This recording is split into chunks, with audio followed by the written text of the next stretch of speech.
د ننګرهار کار او ټولنیزو چارو ریاست تر چتر لاندې د ADWSO موسسې په تخنیکي او UNDP په مالی مرسته شیرزاد ولسوالۍ کې د خیاطۍ په اتیا زده کوونکو کاري وسایل وویشل شو. د ننګرهار کار او ټولنیزو چارو رئیس مولوي فرید الله حقانی وایي د شیرزاد ولسوالۍ په شمول 9 ولسوالیو کې 220 تنه د خیاطۍ او چرګانو روزنې برخه کې په زده کړو بوخت دي چې په ټولو زده کوونکو کاري وسایل وویشل شو چې په خبره دغه زده کوونکو 3 میاشتې زده کړې ترسره کړي او 3 میاشتې به نورې هم زده کړې ورکړل شي.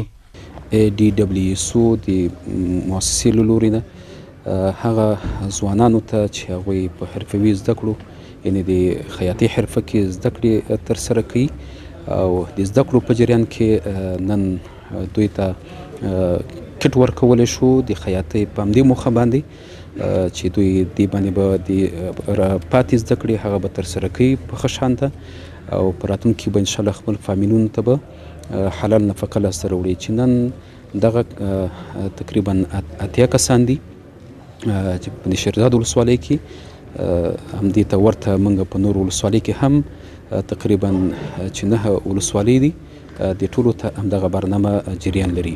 د ADWSO موسسې ختیځ مسؤل صبغت الله شیرزی وایي د ننګرهار په 9 ولسوالیو کې ورته پروګرام لري چې د کاري وسایلو ویش لړۍ له شیرزاد ولسوالۍ پیل شوه چې په خبره د هر زده کوونکي سره د 11,500 افغانیو په ارزښت د کاري وسایلو مرسته ترسره کیږي. دوی 3 میاشتو لپاره په حرفوي زده کړو مرکزونو کې درسونه ویلي دي او دغه حرفوي زده کړې کړي دي. نن ورته د وسایلو توزیع وشوه. د وسایلو توزیع نه وروسته دوی به دوباره سنټرو ته ځي تر څو په خپلو یادو وسایلو باندې کار وکړي او د دې جوګه شي چې د ریاست کار امور اجتماعي څخه خپل سرټیفیکیټ ترلاسه کړي. بل لور ته دغه برنامې ګډونوال خوښ دي چې د خیاطۍ زده کړې کوي او له حکومته غواړي چې نورو ځوانانو ته هم د زده کړې ورته زمینه برابره کړي. نوم خانزاده دی د خیاطۍ.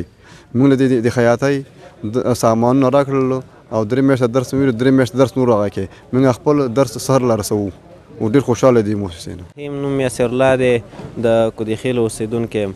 زه د دغه مؤسساتو نه ډېره مننه کوم چې موږ له د کار کولو زمینه برابره کړه. موږ 3 میاشتې د دغه خیاطۍ کورس ویلی خو اوس موږ ته ماشینونه راکړه. د دې نه وروسته 3 میاشتې کورس شته دی چې 3 میاشتې عملي کار وکړو. موږ سره ماشاءالله ډیره مخام مرسته وشوه. په آینده کې د دې مؤسساتو نه او د دولت نه نور غوښتنه کوو چې موږ دپاره کار زمینه برابره کړو او ډیر ځوانان چې دي بیکاره دي او د دې ځوانانو دپاره کار زمینه موږ دپاره برابره کی او د دې کارکونکو نه مسؤلین ټول نه مننه کوو. بیا مننه. د یادونې وړ ده چې د ننګرهار کار او ټولنیزو چارو ریاست تر چتر لاندې د بېلابېلو همکارو مؤسسو په مرسته ګڼو ولسوالیو کې مختلفو حرفو کې زرګونه ځوانانو ته روزنه ورکړل شوې ده.